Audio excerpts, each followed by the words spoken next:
On today's episode of Locked On Longhorns, what will Quinn Ewers Statline look like in 2023? You are Locked On Longhorns, your daily podcast on the Texas Longhorns. Part of the Locked On Podcast Network, your team every day.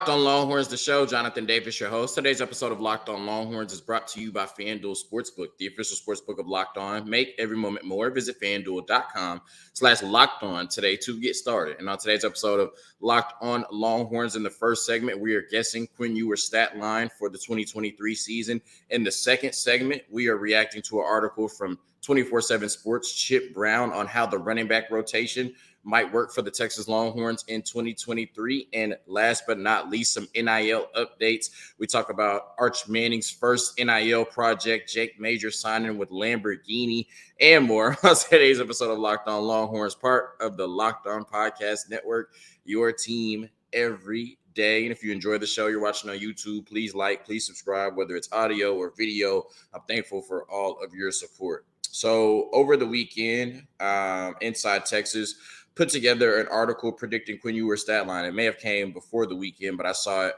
over the weekend. And I thought it was a really cool article because what they did was they took certain over and unders, and I'm not sure if they got these from the betting market or they created them themselves, but they created some pretty fair over unders for Quinn Ewers. And then the entire staff reacted to it in terms of over or under, or gave their prediction and maybe gave a small reason as to why they thought one or the other. So, I thought that I would come on Locked On Longhorns and add my insight to it. It was a really cool article from Inside Texas. And so this is my, take on it. I'm going to give you the over unders that they presented, and then I'm going to answer over under based on what I think Quinn Ewers will do this season. We know that the offense should be a lot better. Quinn Ewers in year 2 should be a lot better in the system, right? And we've heard a lot of good things throughout the offseason, but we haven't seen anything tangible yet outside of the spring game because they haven't played any football game. So we know that he'll be better, but how better will he be when the lights come on and everything starts to happen at game speed, right? We'll see. So last year in Quinn Ewers, redshirt freshman year, he essentially was a true freshman and had missed so much time because of, foregoing his senior year and the injury he had, his junior year. But he threw for 2,177 yards, 58% completion percentage, 15 passing touchdowns, and 6 interceptions. Did add a rushing touchdown to that as well. And when you looked at his stat line last year, it wasn't spectacular, right? And he was one of the highest graded recruits ever to come out of high school, such a talented quarterback with NFL arm talent, undoubtedly. So you expected a little bit more in his first season, but this is typically the type of season you see from young, inexperienced quarterbacks. And so now you're hoping in year 2 under Steve Sarkisian, you'll start to see the big jump, and he'll have one of the better seasons from a quarterback in college football in 2023. So the first metric that they used was 65% completion percentage, over under. Right. I think most of the guys on Inside Texas said that he would go over. And I struggled with this one because he completed 58% of his passes last year. And he's definitely going to be better. But 7% is a huge jump. And I think 65% plus, you're starting to talk about the best and most accurate quarterbacks in college football. And I know that Quinn Ewers is going to be better, but how better, right? How much of a jump is he going to take? Is he going to be a field general type of quarterback, or is he still going to be a gunslinger that's going to take a lot of chances but get away with some because we have a really talented offense? So at first I was like, I would probably take the under or push on the 65%. But I was like, let me look at the only data we have, which was last year. And surprisingly, he actually threw for 65% or more in terms of completion percentage in pretty much all of his games. So he had 57% against Kansas, 43% against TCU, 58% against Kansas State, 38% against Oklahoma State. So that was a bad stretch. All 4 of those games were in a row. Every other game, he threw for 65% completion percentage or higher, right? So 1, 2, 3, 4, 5, 6 of his 10 games, 60%. He threw for 65% completion percentage or higher. We expect this offense to be better. He has more weapons around him. He should be better himself. Steve Sarkisian will be better. So looking at last year and last year's data, I'm going to say he goes over 65 completion percentage for the entire season in year 2 for Quinn Ewers. The second one is over under 3,300 yards passing. And I'm not sure if this is an official betting line on any betting site. If somebody sees that, let me know so I can hammer it, because I think he goes over this by 200-300 yards at least. Last year he was at 2,177.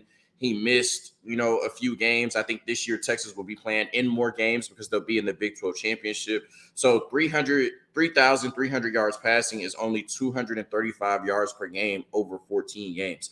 He could throw for 235 yards in the first half against Rice and Wyoming. And there's going to be some other games where they just air it out. If Texas is trailing at any point in the game, he's going to have to air it out. And, we just talk about all the talent you have, all the mismatches you can create against defenses with A.D. Mitchell, Xavier Worthy, J.T. Sanders, Jordan Whittington, Isaiah Nayor, and then all of the other talented receivers you have, plus the running backs that can catch out of the backfield.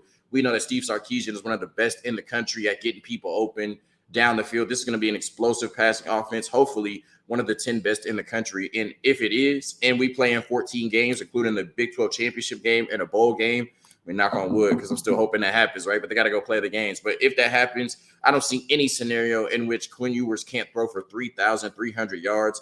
Like I said, I don't know if Inside Texas came up with that or the betting sites came up with it, but if you see 3,300 yards for Quinn Ewers on any betting site, please let me know, because I will go put as much money on it as I can. I don't even like futures bet, but I like that one, right? I don't like future bets, but I like that one. 3,300 yards passing. I think Quinn Ewers goes over that fairly easily. 25 passing touchdowns. So last year he had 15 in the 10 games that he played. And yeah, I just don't see a scenario in which he can't throw for more than 25 passing touchdowns, right? If we're talking about potentially a Heisman level season, we're talking about one of the most explosive offenses in the country. That's not even 2 passing touchdowns a game. I just think that this offense is too explosive. You have too many weapons on the offensive side of the ball. We've seen Xavier Worthy catch 12 touchdowns in a season without great quarterback play, right? Without Quinn Ewers. And so now you're telling me that there's a chance Quinn Ewers won't throw for 25 passing touchdowns with all of the weapons he has on the offensive side of the ball with Steve Sarkisian calling plays.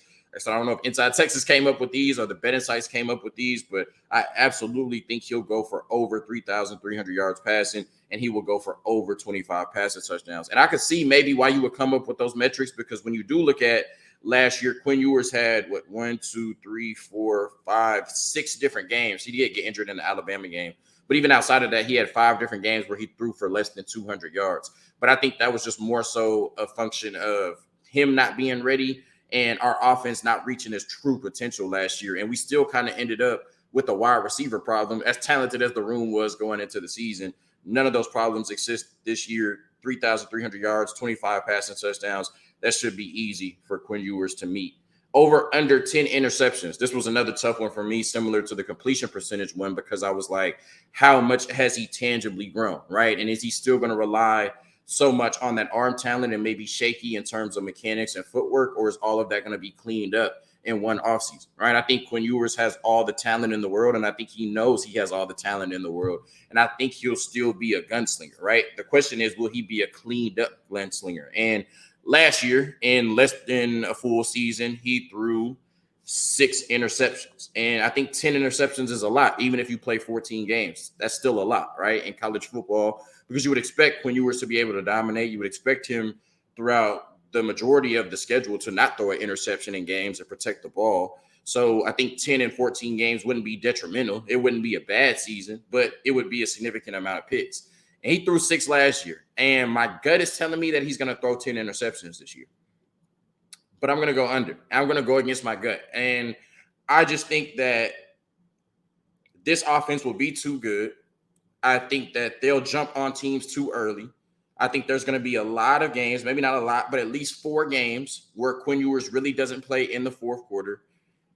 And I think he's going to be efficient enough. I think he's going to have enough easy and short reads, right? I think there's going to be so much open on the back end that he's always going to have somewhere to go, and he's not going to have to force too much this year that he does not end up throwing 10 interceptions. But my gut is telling me that he will. My gut is telling me that he's still a 10 interception quarterback. I'm going against my gut and saying that he does not do it. this season. Over under 2 rushing touchdowns. So he had 1 touchdown last year, and obviously that's something that's always going to be an option on the goal line, especially when you're accounting for all of these receivers, tight ends, and running backs, right? You're not going to have a quarterback spy on Quinn Ewers, right? You also have to factor in maybe quarterback sneak on the goal line, a la Jalen Hurts, right? That's something that always can happen. But if you're saying over or under 2 rushing touchdowns, you're either saying 1 or 3. And I don't think he'll have either. So I'm going to push. I really don't even think he'll have 2 rushing touchdowns, but I think that's a way safer bet than saying he'll only have 1, which we had last year when he missed multiple games. And we're going to play more games this season. So I think he finds a way to get in the end zone twice this year with his legs, but not 3 times. I'm pushing on that over under 2 rushing touchdowns. And the last question, yes or no, first team all Big 12. I'm going yes. I know that the preseason pick was Jalen Daniels. A few guys on the Inside Texas staff said that Jalen Daniels will be first team because he'll having a really explosive season. And he's somebody that's probably going to throw for 3,000 yards and maybe rush for close to 1,000, right? So that is a really good season in college football, and that's certainly worthy of being first team all Big 12. But we saw last year that Max Duggan got first team all Big 12 quarterback, and he was a Heisman favorite because of team success. If Texas is the best team in the Big 12 and Quinn Ewers has a really good stat line, which based on this exercise, I think that he will, right? If he throws for over 3,500 yards and 30 touchdowns and Texas is the best team in the Big 12, then Quinn Ewers should be first team all Big 12, regardless of how many yards Jalen Daniels runs for or how electric he looks while he's doing it, right? If Texas has 3-4 more wins than Kansas, then there's no question in my mind that Quinn Ewers should and will be the first team all Big 12 quarterback this season for your Texas Longhorns. A quick word from our sponsors, and then we're talking about a mock running back rotation that Chip Brown from Horns 24/7 put together.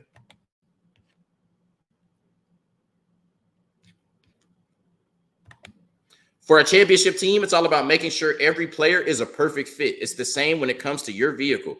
Every part needs to fit just right. So the next time that you need parts and accessories, head to eBay Motors. With eBay Guaranteed Fit, you can be sure that every part you need fits just right the first time around. Just add your ride to My Garage and look for the green check to know that the part will fit or your money back. Because just like in sports, confidence is the name of the game when you shop on eBay Motors. And with over 122 million parts to choose from, you'll be back in the game in no time. After all, it's easy to bring home a win when the right parts are guaranteed. Get the right parts, the right fit, and the right prices on ebaymotors.com. Let's ride.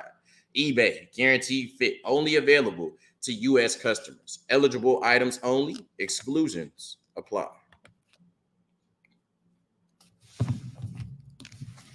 All right, so that was a really good article from Inside Texas. Of course, they do good work. I'm sure mostly everybody listening is familiar with Inside Texas. And Horns 24/7 does a really good job as well. And Chip Brown, I think last week, or this was on the 28th, so on Friday, put out a story trying to project the running back room for 2023. And kind of over the offseason, we've learned that Jonathan Brooks will be the bell cow and he'll be the starter. But we still kind of have I don't want to say some anxiety, but we still have question marks about what the running back rotation would look like. I think last year it was more defined. You had Bijan, you had Roshan. They were getting the ball 60% of the time in this offense, right? With a little bit of Keelan Robinson sprinkled in.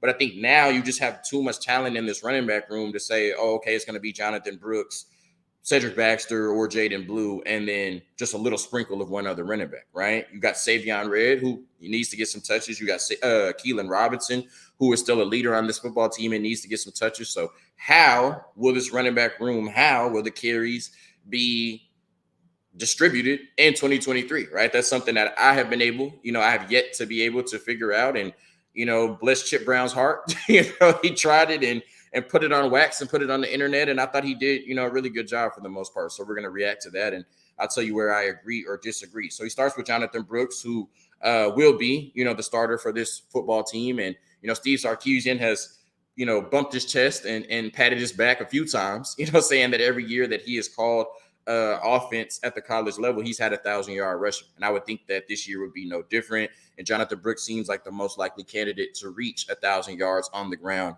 for Steve Sarkisian and the Texas Longhorns this year. Chip Brown is projecting his stat line to look like 230 carries, 1,288 yards, 5.6 yards per carry, and 14 touchdowns. Now, when I first saw this compared to every other running back on the list, I was like, that's too much of a gap, right? That's too much of a gap between Jonathan Brooks carries and then the next one down. Because I guess, spoiler alert, he has Cedric Baxter at 93. So I'm like 230, and then the next running back is getting 93. I think it'll be a little bit closer to that. And even though I think that that's pretty similar to what happened last year. So Bijan had 258 carries last year. Roschon only had 93. I did not remember it being that far off, right, in terms of Bijan getting that many more carries. So it is a likely scenario that if Jonathan Brooks is going to be the starter, he could get 230 carries. You also have to realize that Bijan, who we force-fed last year clearly, got those 258 carries last year in 12 games. If Jonathan Brooks can stay healthy, he'll likely play in 14 games. But I don't think he'll have the workload that Bijan had. I think we'll run the ball a lot less this year. Maybe not a lot, but less than we did last year. So I think Jonathan Brooks' 230 carries is fair over 14 games instead of 12.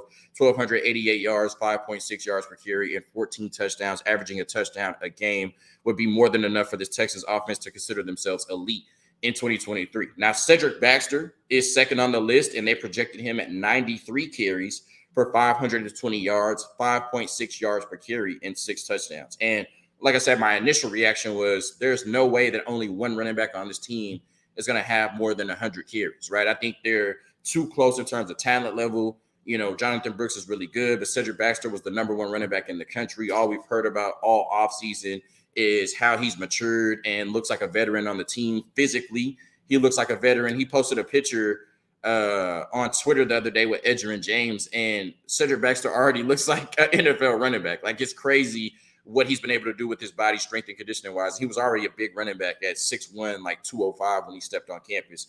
Now he looks like a grown man, right?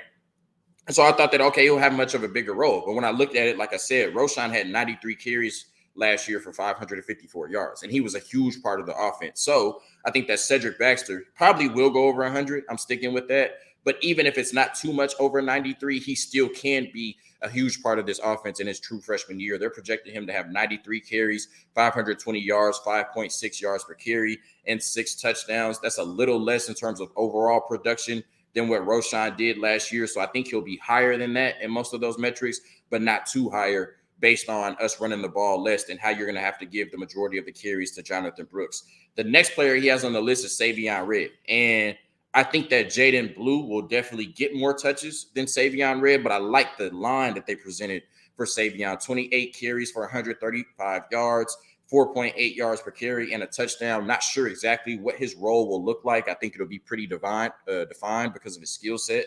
But you're going to have to find a way this year to get 35, 40 touches to Savion Red. I also think he might be the best running back on the team in terms of we have a lead late in the fourth quarter. We want to run the clock out. Who are you going to put in there that the other team does not want to tackle? I think the number one player on that list, even though he's not the most talented running back in the room at all, is Savion Red. Right? We saw the way that he was running in the spring game. We saw the way that he was running last year. He just runs violently. And if you have to stop him from getting 4 or 5 yards at the end of a game this season to win the game, that's not happening. So I think he's going to be in a very defined role. Also, I think he'll get 7 to 10 touches this year, just in various formations or trick plays, using his skill set as a receiver or quarterback and a running back. So I like 28 carries for 135 yards for Savion Red, almost 5 yards per carry. He would be a huge part of the offense if you could fit that in behind Cedric Baxter and Jonathan Brooks. Keelan Robinson, 25 carries for 96 yards. I think he's going to get involved in the passing game. I think he'll be involved on special teams as well. I just don't see a scenario in which Keelan Robinson gets 25 carries this year. Maybe in games that we've blown out and we just start, force feeding all the running backs that don't normally get touches. But if Texas is in a lot of competitive games this year, you're going to have to stick with your normal running back rotation, which is Bijan, Cedric Baxter, and then mostly Jaden Blue after that. So I just don't see a scenario in which Keelan Robinson gets 25 carries, but he's one of my favorite players on the team. And I think he'll still have a huge impact, just not necessarily turning around and handing him the ball. They'll find other ways to keep him involved. And then Jaden Blue, 22 carries for 90 yards and 1 touchdown. Maybe if he gets in the doghouse somehow, maybe if Steve Sarkisian feels like he's not running downhill enough, and he's starting to, dance too much and always looking for the big play. We did see one play in the spring game where it looked like he kind of alligator armed and didn't get full effort on a catch when he could have caught it on the sideline. So, maybe there are some, growing pains or headaches with Jaden Blue, but just in terms of pure talent, I think he's one of the most explosive players on the team. He's a home run waiting to happen. I think he's the most explosive player in this running back room in terms of putting the ball in his hands, and he could take it to the crib every single time. So I don't see a scenario in which Jaden Blue only gets 22 carries this year. I think he's just too explosive, way too talented for that. And I think, like I said, anytime you put the ball in his hands, he can hit his head on the goalpost. So I would love to see Jaden Blue be in the 50 to 60 touch range this year, but with so many weapons, in the receiver room, and then JT Sanders, and then so many weapons in this running back room, it's going to be hard to keep everybody happy, and it's hard to make sure everybody touches the ball as much as they want to. So somebody's obviously going to have to suffer or, take a step back. And, thankfully the season isn't too far away and we can stop guessing and see who it's actually going to be. A quick word from our sponsors, and we're talking about some NIL updates for the Texas football team and the University of Texas. Good things on that front.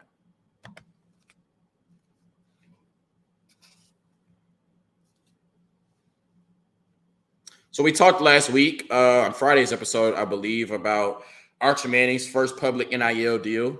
He signed with Panini America, the trading card group, and there was a lot of pushback. Of course, it's Arch Manning, so people just want to have an opinion either way. But I thought the pushback was lame, honestly. I thought the pushback was lame and it was corny, and the reason that he got pushback was because his family, I don't even think he said it directly, but his family said that Arch Manning would not accept the NIL deal until he was the starter at the University of Texas. We had heard that it was widely reported that Arch Manning didn't accept any money, right? When he first got, he committed and signed to the University of Texas, right? They were waiting until he became a starter. So people are now hanging on to that because he announced a NIL partnership with Panini America. Like, oh, he's a hypocrite, and he said he was going to wait till he was a starter. Like, who cares? You know what I mean? It's his name, image, and likeness. He never put the quote out. And if people are, looking to sign him and looking to give him money, for his name, image, and likeness, what's wrong with that? Secondly, I think that is corny and lame to call it out now, right? Now, if, towards the middle of the year, he's raking in all these NIL dollars and he said, I don't want to, participate in NIL until I'm a starter, then, go ahead, right? Like, if you want to get on Twitter and get your tweets off, like, go ahead. But to criticize him now, when the only NIL venture he has done, the 100% of the proceeds go to charity, and he just raised, without ever taking a college snap, $102,500 for the St. David's Foundation. To even get on Twitter and formulate a tweet criticizing Arch Manning for raising $102,000 for charity broke two records: the most or the highest bidded card ever on Panini, I think, and then the highest bidded card on, or highest card sold during the NIL era. He broke those two records, never taking a college snap. To get on Twitter and criticize him, or to criticize him on any platform when he just raised $102,500 for charity, I think is insane. And I think it's so cool that this is the opportunities that NIL provides. Like I said, he might not start until next year. He has not taken a college snap yet. But because of who he is, he can raise $102,500 for charity, and he won't get the credit for it, right? Even the people that aren't criticizing him, I don't think you realize how big that is, that he just raised single-handedly by himself $102,000 for charity. And there's people on Twitter complaining about it because he said 4 months ago that he wouldn't accept the NIL deal until he was the starting quarterback at Texas. His family said it. And now 4 months later, people are mad that he raised $102,500 for charity. Like, seriously, like, go outside, get some sunlight, touch some grass, and reevaluate yourself.